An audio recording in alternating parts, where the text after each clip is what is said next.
What's happening, everybody? Welcome to the channel. For those of you who have never been here before, please hit the subscribe button. And for those of you who have been here before, welcome back. As always, I appreciate you. There's been another murder at the hands of correctional officers in Mid-State Correctional Facility. I'm sure a number of you have heard of this already about this incident. It happened this past Saturday. So this is falling on the heels of the Robert Brooks murder, which was caught on video.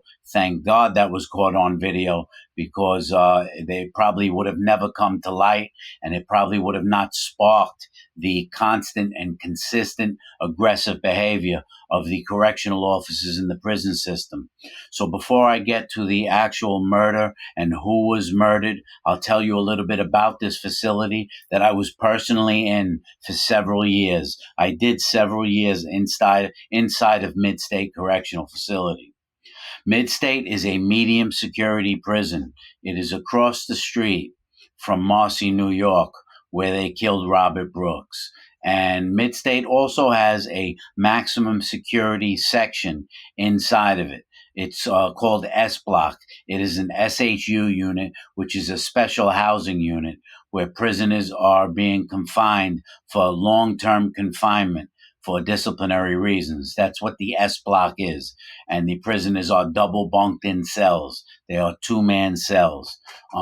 Mid-State was originally a hospital for the criminally insane. That's what it had originated as when it opened up. It was called the Central New York Psychiatric Center. And then they turned it into the medium security prison of Mid-State. And through the years, they've been adding to the prison, adding sections to the prison, like the SHU unit and a hospital unit as well. There were many well-known prisoners who went through Mid-State. People like Colin Ferguson. If you remember Colin Ferguson, he was the guy that shot up the Long Island Railroad. He went through Mid-State Correctional Facility. There was a judge there, Gerald Garson. I did time with Gerald Garson. Jerry the judge, was actually a very nice guy, and used to smoke his cigars all day in the yard. I used to talk with Judge Jerry all the time. And Prodigy was there, the hip hop rapper Prodigy. When I was there with Dennis Kozlowski as well. Dennis Kozlowski was the Tyco CEO who stole $600 million. They actually built him a unit to protect him and keep him safe. He had his own area. That's what you get when you have $600 million. Alan Hevesy was in Mid-State Correctional Facility. He was also in a private area where nobody could get near him. He was the New York State Comptroller, Alan Hevesy. Ja Rule was in there, the rapper. So I don't want to go through all the names, but there was a lot of well-known prisoners that went through Mid-State Correctional Facility. When I went there myself, I was in a 12-man room. It's very deplorable. I was in a housing unit called 4E, and it was a dorm type setting, like a cubicle type setting, and I was in a 12-man room. This room had 6 double bunks in it with no privacy whatsoever. We were all on top of one another. I was in there with some guys that were truly mentally ill. Mid-State also had a very high count of sexual offenders there, because they had a program for people who had committed a sexual offense. So there were many rapists in there, many child molesters in there. It was a terrible place to do time. And, those were a few things about Mid-State. They had porches in Mid-State, which was you can leave your housing unit and go out onto a porch. That porch was surrounded with steel bars, so you couldn't jump off the porch, but you were able to go out on the porch and watch television and sit down on these benches. I'm just giving you an idea of how the place was designed. The recreational yard was massive, huge recreational yard, the size of 4 or 5 football fields. The one thing I liked about Mid-State is, because I was a handball junkie, they had about 8 or 10 handball courts there. So that's how, of course, where I focused my time, no matter what facility I went to. But let's get to the very important beating death that just took place there. He was a 22-year-old. His name was Messiah Nat. There's a picture of Messiah right there. You see the picture of Messiah? That's Messiah Nat.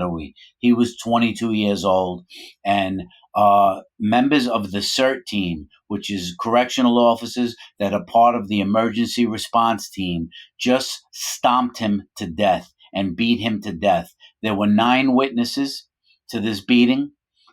These witnesses are prisoners. 7 of them are willing to testify in court, regardless of retribution, regardless of repercussions. 7 of them are willing to testify of the brutal beating death that they witnessed, the unnecessary beating death. Governor Hochul has said that she had looked at early reports of what transpired, and she found them extremely disturbing. So I'm waiting for the indictments to come. I believe that the reason there is not such an uproar as there was in the Robert Brooks murder is because we're not seeing video. And when you don't see something, it doesn't rent space in your mind as much. You understand? And less details have come out about the murder of Messiah Nat, who was serving 5 years. Okay. So as I said, Governor Hochul said she found it extremely disturbing. They have suspended 11 correctional officers in this murder already. What's happening is the correctional officers are letting us know who they are. They're letting us know how they handle situations. When I was in there personally, I knew several corrupt correctional officers. One of them was named DeVogel. DeVogel was bringing in drugs and selling drugs to the prison population. He would be fired. There was another officer that we called Nop Nop. He was smoking crack as he was on the job. Okay. He was bringing in cell phones. He was bringing in weapons. He was bringing in drugs. That officer would be arrested out in society for committing a burglary or a robbery. Right. So these are the correctional officers that were working in there. Right. 15 officers have been suspended in this incident. There's another woman, Ruby Rivera, whose nephew was in Midstate. They recently told her nephew that he had a hospital call out, that he had to report to the hospital. And when they got down there, they fractured his skull and broke his fingers. A group of correctional officers, right? These correctional officers are showing you the type of individuals that they are. They are showing you how they handle situations. They are showing you the abusive behavior on how they carry themselves on a daily basis. These are not incidents of a few bad apples, and this is what I want you to understand. This is what I need you to comprehend. There are many people that say, okay, these guys were criminals, so they're in prison, so who cares what happens to them? 70% of them are going to be released, and they're going to be released angry. They're going to be released pissed off. They're going to be released with nothing but animosity for law enforcement and for society and for authority because the way that they're being treated in the prison system. Yes, they committed a crime, and they're doing their time for that crime. It doesn't take too much of an intellectual person to understand that if you treat people badly, bad things are going to happen. And that's what's happening in the Department of Corrections.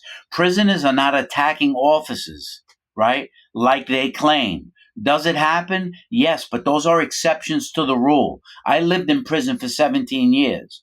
You have people on YouTube and people on the internet and people, putting their statement out there that the correctional officers, you should stand behind the correctional officers because they're officers. But each and every person is an individual, and the mass majority of these individuals are mistreating, abusing, assaulting, and killing prisoners. That's a fact. As I was saying, prisoners don't attack officers on a daily basis. What they're doing and what the media is doing in many cases is taking isolated incidents, putting them on television, showing you a prisoner attacking an officer, but you don't get the pre-story to what happened. You're not hearing that the officer was berating the prisoner, or the officer was assaulting the prisoner, or the officer was denying the prisoner certain rights that he may have had, and the prisoner felt that under the oppression of this abuse, he had to strike back. And so the situation was sparked because of the correctional officer's behavior. And I'm telling you, that is the case in the majority of instances, is that the officers abuse these prisoners and the prisoner is forced to strike back. The officers are doing everything. Right now, Kathy Hochul, the governor of New York, appointed $400 million to cameras in all the correctional facilities in the state, and another $14 or $18.4 million to the wearing of body cameras. And the officers are fighting this tooth and nail. They do not want to wear body cameras on their person. They do not want the truth exposed. They do not want to show that they are the instigator of most of these incidences. And you think just because I was a prisoner that I'm anti-officer, and that's not the case. I'm anti-abusive officer.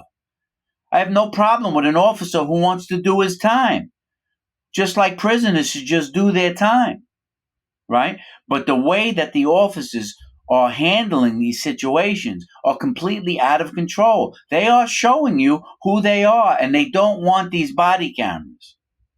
If the prisoners are attacking them like they say, if the prisoners are instigating the violence, then if I was a correctional officer, I would want a body camera on me to record that incident, to prove what I'm saying. If I'm not doing anything wrong, who's scared of a camera? Why are you scared of a camera if you're not doing anything wrong? This is a very common sense question. For the safety and security of all of them should wear body cameras. And as Kathy Hochul has suggested, those body cameras need to be put into the hands of a private entity who controls the recording of that camera. And the cameras need to have the sophistication and the technology not to be shut off. Because if you have a camera and you can shut off the filming and then do your abusive behavior, what point does the camera serve? So the camera needs to be put into the hands of a private firm, which Kathy Hochul is suggesting, and they need to put that body camera on from the moment they come to work until the second they clock out. And if that happens, then the truth comes to light, and we can see what's going on, which I find very important and very necessary at this time. Do you know, after they killed Messiah Nat, they forced his roommate to mop up all the blood on the floor, and nobody can find the roommate right now. They don't know where he was transferred to. Correctional officers are very dirty individuals. But this is what happens. A lot of people don't understand the psychology, right, of what happens when you put on a uniform. You should really Google this. You should really take an hour or two even and study what happens to a human being psychologically when he puts on a uniform. There's been tremendous testing on this. You see, when a person puts on a uniform, they're giving a sense of power. That's obvious. You put on a uniform, you're given a sense of power, right? When a military person puts on a uniform, they're given a sense of power, but they also have a very well indoctrined sense of morals and values, right? They're done by a drill sergeant to, follow a certain code according to the United States of America. Military is different. But when a police officer or a correctional officer, which is considered a peace officer with a gun and a badge, puts on a uniform, the power, as the old saying goes to their head. And through testing, this has been proved. As an example, I'll give you a few examples. They told police officers to put on their uniform and come to work. The officers didn't know that they were being placed under surveillance. And then, months later, they were told to come into work in their civilian clothes. And they were also placed under surveillance. And they documented that when they had on their uniform, they obeyed less traffic laws. When they had on their uniform, they broke the speed limit. They determined that when officers have on their uniform, they handle situations much more aggressively than they would if they were in civilian clothes. They are more willing to be aggressive and to be violent when they have on their uniform than when they have on civilian clothes. This has been proven. It's not debatable. It's like when they took a man from the Air Force, from the United States Air Force, and they put him in a flight simulator. And they asked him to go into war in the flight simulator like he was fighting in the fighter jet, in an F-16 fighter jet.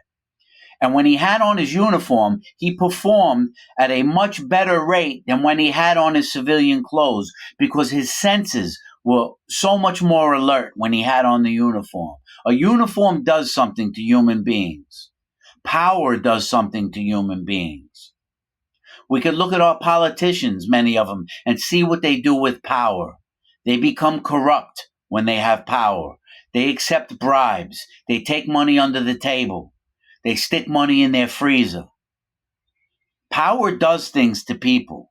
And when you give power to correctional officers, you ready for this, where the people don't like hearing this? Correctional officers, not all of them, so don't point the finger at me. You want to debate with me on this, you're going to lose the debate. Most correctional officers come from the country. I've said it before, and I'll say it again.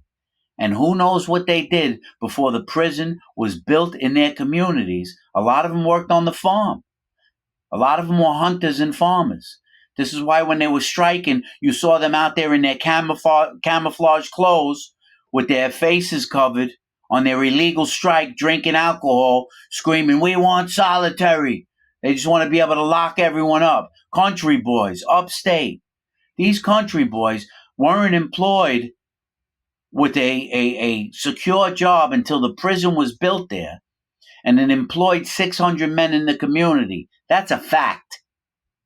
And then they get this job. You give them the gun, you give them the badge, and you give them the power over a minority that they've never really been subjected to, because minorities don't live in their neighborhood. They're upstate in the country. And then you give them power over them. They are going to be abusive. Are prisoners angels? No, they're not angels. Do prisoners need to be disciplined and have consequences for their actions? Of course they do. But officers are abusive. And when you abuse people, you're not going to make progress when you're abusive. If I abuse my wife, how much progress are we going to make in having a better relationship? But if I talk to my wife like a normal person with some social skills, and I interact and I explain to her that I'm not your enemy, that I'm actually here to help you, and we should focus on education and focus on a relationship and focus on then progress can be made. But correctional officers don't take that approach. There's some prisoners you can't take that approach with. There's some bad prisoners in there. You know, we won't get into the psychology of good people, bad people, because certain people are just in different stages in their life and they haven't changed yet. And if people are in a bad stage, a delinquent stage, a negative stage, this is when an officer who has a responsibility for the care, custody, and control of a prisoner to make a difference. But the officers don't come with that approach. The officers come with an approach where they are beating people to death instead of trying to make progress. And the reason they're beating people to death is because they don't have the social skills to handle this situation. They have the swollen head from the uniform and from the gun and from the badge. Officers have long abused the use of solitary. As I've said, there are prisoners that deserve to be in solitary, and solitary still exists, and the law should be revised a little bit. It needs to be worked out. But nonviolent people should not be put in solitary, and officers stick nonviolent people in solitary because that's the way they solve problems. Put them in solitary, put them in solitary. And solitary has lifelong lasting psychological effects on people, emotional effects on people. And it shouldn't be abused. It should be used for the necessary people who are a danger to the people and the staff in the prison system. That's who you separate. But they weren't doing that. But they want to be able to continue that status quo. But as I said, the world, not New York State, understands the damage of long-term solitary confinement. And this is why the HALT Act was passed. because they're showing that they're abusive. They're showing that they're abusive by killing people. After Robert Brooks was killed, 2 more were found dead in Sing Sing. This is after Robert Brooks. Those are still under investigation. Another one was found dead in Auburn. Now they just brutally beat this man to death in Mid-State, a 22-year-old kid. 11 of them stomped him to death. The reports are that they were mashing his face. Now, you're supposed to be an officer. And as I said, those words, the care, custody, and control of prisoners, you're supposed to handle that correctly. You're not supposed to abuse like that. Excuse me. In the death of Robert Brooks, it is not the case of a few bad apples. That's what I want people to really understand. It is not the case of a few bad apples. This is the behavior of the majority of correctional officers in the New York State Department of Corrections and around the country. The way that the system is designed is not working. It's not being handled in a humane fashion like some other countries who have a much less recidivism rate, who have a much less prison violence problem. When you look at countries like Norway or Sweden and the way that they handle prisoners. In America, they handle prisons with incarceration, not rehabilitation. And I keep saying that because the system is so focused on a financial aspect. It's become a business. The Department of Corrections has become a business. This is why when they want to privatize them, men are online, businessmen are online to buy a prison because they know it's a very profitable business. And so the prisons say they have all these programs for rehabilitation, but the programs are a farce. How do I know they're a farce? I lived in there for 17 years. The prisoners are receiving no real therapy. They're receiving no social skills. They're receiving no vocational skills of real benefit. It's just incarcerate these men. So much needs to be changed in the system. But as I was saying, it's not a few bad apples that killed Robert Brooks. Because as you see, those bad apples are in Mid-State. Those bad apples are in Sing Sing. Those bad apples are in Attica. Those bad apples are in Clinton Correctional Facility, Green Haven Correctional Facility, Coxsackie Correctional Facility. They're everywhere. It is the blue wall of silence, just like in the police department. And you think, I'm bashing correctional officers. A lot of you leave comments standing behind the correctional officer when you've never been a correctional officer, you never stepped foot in the prison system, you've never been a prisoner. But you're going to stand behind the correctional officer just because he has the title of officer. And the media paints the men in prison as the garbage and trash of society. And you see them as the garbage and trash of society until, God forbid, it's your own son that goes in there, or your own husband, or your own brother, or your own friend, or your own nephew, or your uncle, or your sister. Then when you know someone personally who's in the system, and they explain to you the abuse that they're encountering, then your opinion starts to change. And believe me, it will change. But because you don't know anyone in the system like that, you just side with the officer. Officers who are brutally killing people, murdering people, abusing people. And they may not murder someone every day, but they beat prisoners every day for the most minute reasons.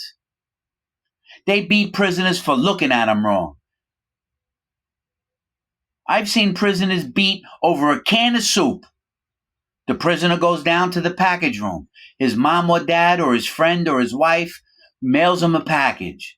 And he goes down to the package and the officer says, here's your package, but you're not allowed to have this can of soup right here because you're only allowed 16 ounces. And this can is 17 ounces. So you're not allowed to have it. And let's say there's some disagreement, right? And the prisoner decides he's going to file a grievance. So, because there's a grievance process. Right? So he files a grievance. According to the directive, I'm allowed to have this soup. The officer says I'm not allowed to have this soup. And in retaliation, the officers come to his cell and beat the living shit out of him. because he filed a grievance for a can of soup. I've seen it. I've seen that. Over the can of soup, over a package of cookies, over a pair of sneakers.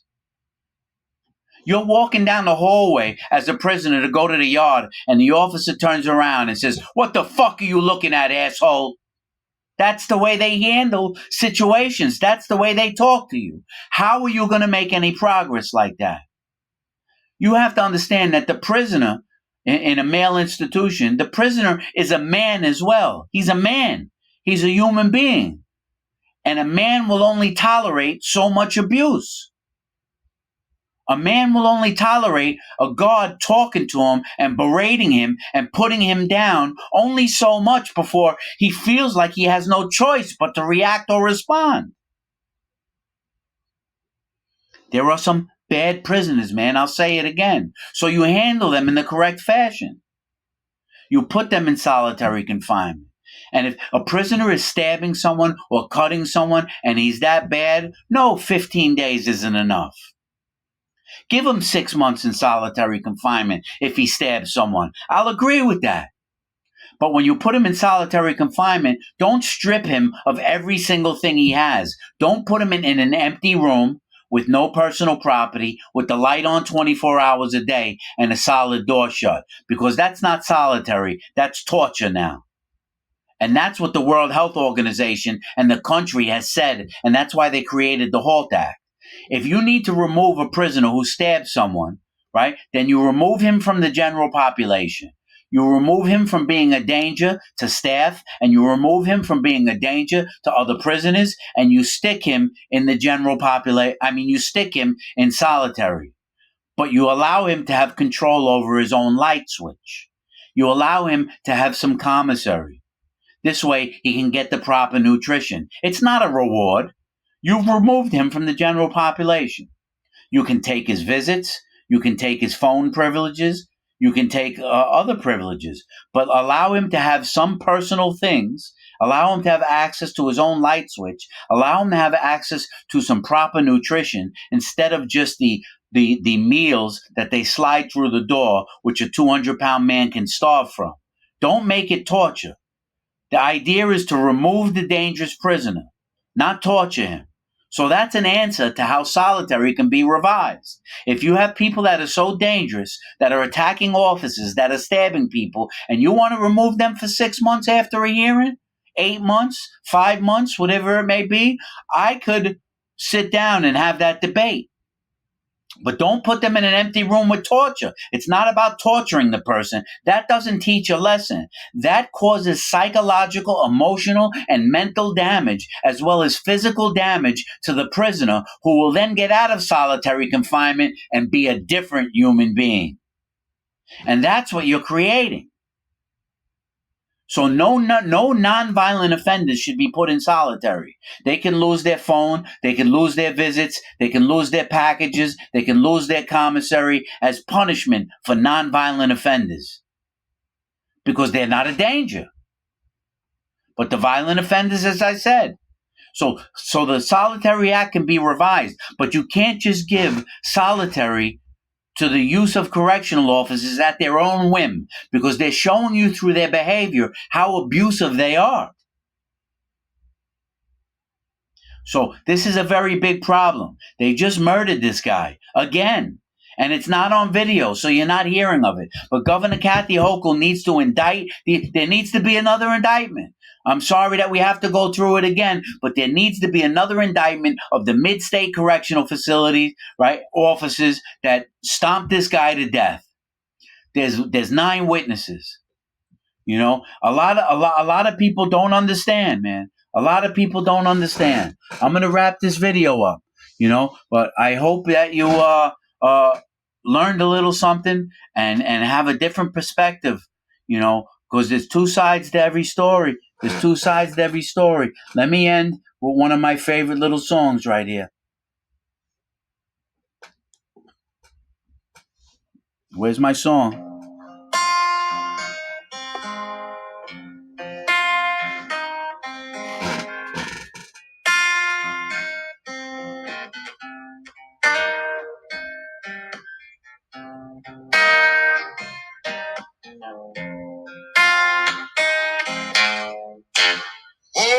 a mile in my shoe,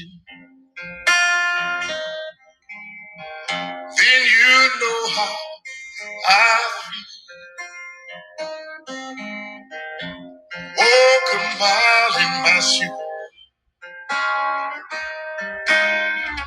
For you judge this man,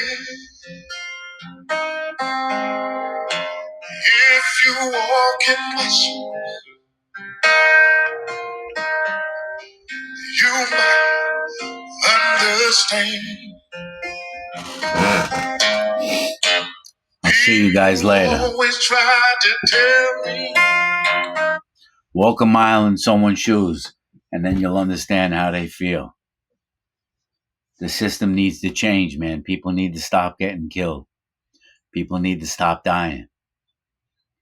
And it's happening at the hands of the correctional officers. That's a fact.